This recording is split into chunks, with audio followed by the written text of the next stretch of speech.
welcome to In My Opinion 4, Fist of the North Star, Lost Paradise. After a nuclear war, the world is pretty messed up with only a few resources around.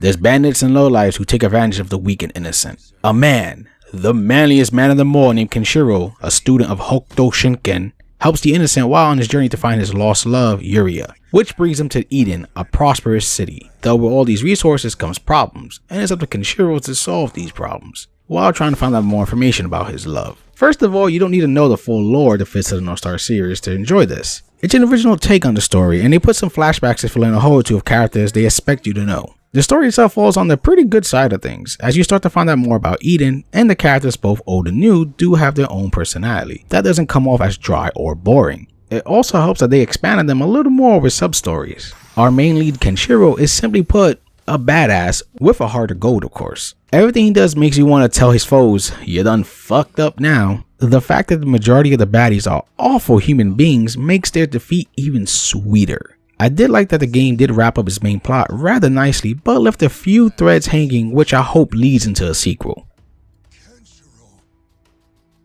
You can think of this game as a brawler when it comes to combat.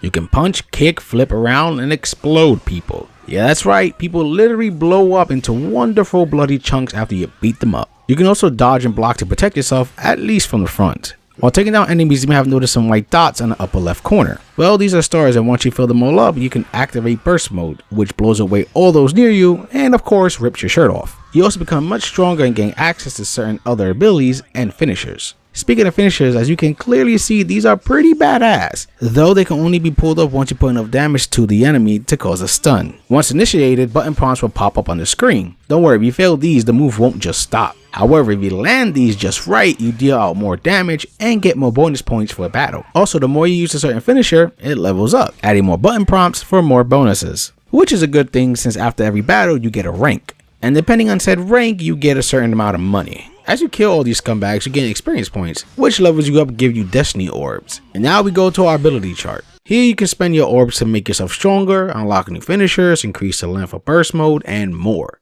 There are specific colors you would need for certain ability trees, which you end up getting by doing other activities and finishing the chapters. Just be sure you want the ability you're picking since you can't go back, and you won't be able to nab every single ability in one playthrough.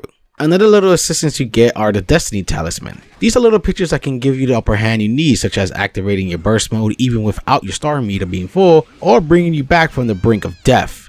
You unlock these by just playing through the game, and once unlocked you have to make them. You can have up to 4 at a time and assign them to what direction input you want. Though don't go thinking you can just spam them, since after each use you gotta wait for them to refresh, which can take up to like 30 minutes. You can improve all the Destiny Talisman by going to the store, which gives you 3 options, which is to refine it, which makes it overall more effective, or enhance it, which focuses on the cooldown rate and duration. And finally, if you use one but want it back right away, you can always pay a good chunk of change to restore it at the shop as well. The talisman are pretty well balanced, and not only helps with combat, it can also help your chances of finding more items and more.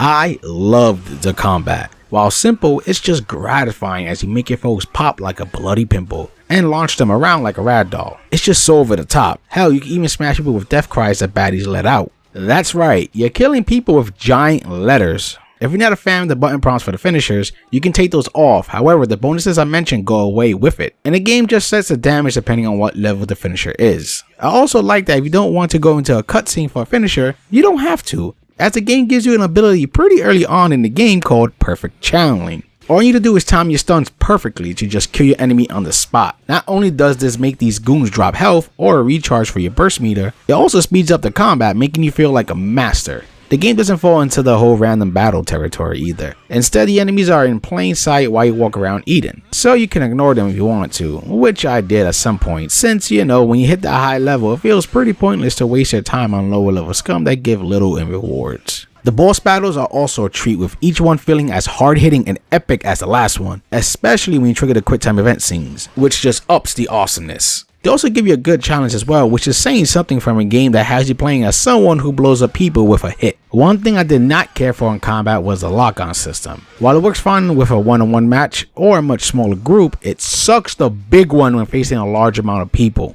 I couldn't begin to tell you how many times I was slapped around because the lock-on just wouldn't function properly. I would be trying to focus on a certain guy and the lock-on would just keep picking different people, resulting in some damage. It was annoying as hell.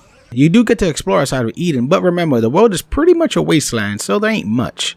There are materials you can find which come in handy when you're making and improving stuff like your Destiny Talisman. There's also maps that can randomly drop from killing enemies, leading to goodies like new tunes to listen to while driving, or car parts to make your buggy run better, or clear a path to another area on the map. Though every time you get a map, you get a timer, so it's best to rush out there and get your goodie as fast as possible. Thankfully, there are spots on the map that once interacted with let you fast travel there, saving you the travel headache, plus if you run out of gas, it's game over. So this helps you in that department and saves you some cash since you don't need to buy all the gas. The other two things you can do out here is train with Toki, which lets you learn brand new abilities, and there's a baseball field where you can practice your swing on some thugs, brutally launching them into the sky.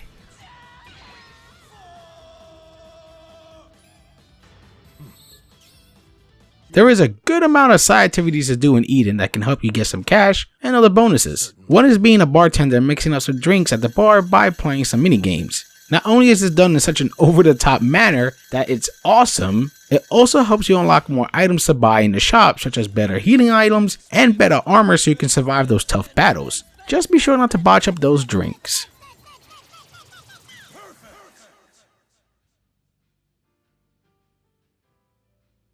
Southern Cross Metropolis. You can also become Dr. Kenshiro and kill and heal others in a musical minigame. It's a strange way to fix everyone up, but hey, it works.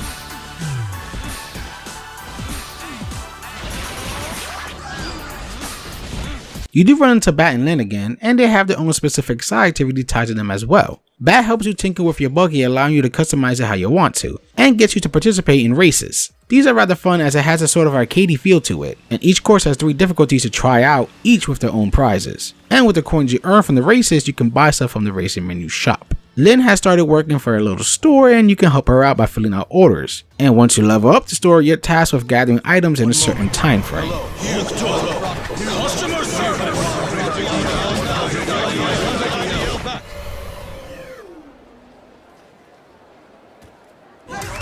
Thank you, Ken.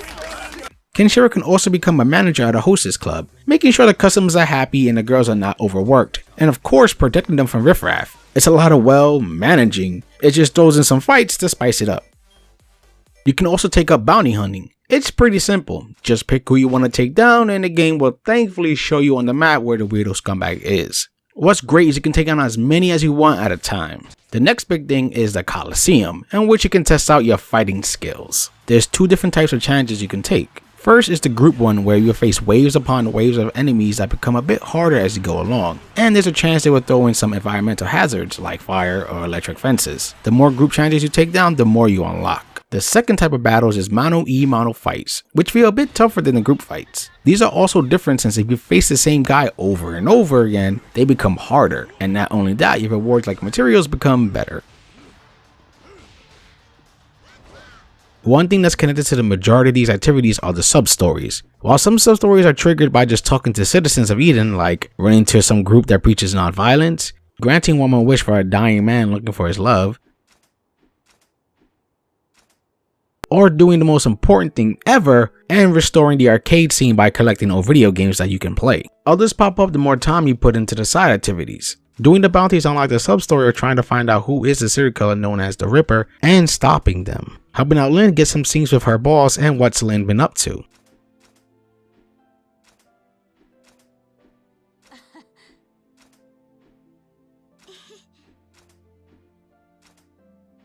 Working at the bar lets you see another side of Kisana and Lyra.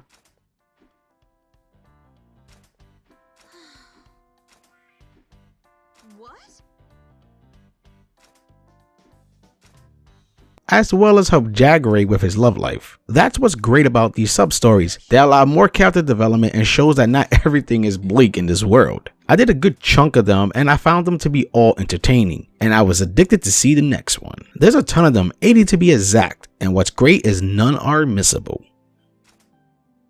You also got a casino you can mess around with, which has baccarat, blackjack, poker, and roulette, and winning these nets you some chips which you can then spend at the casino store for prizes. There's even an old school Fist of the North Star game you can unlock and play at your house. If you want to, you can take down some in-game achievements as well, which will earn you some prizes. What's great is the game pretty much keeps track of everything for you, like the challenges, sub-stories, and even the characters you meet through the story.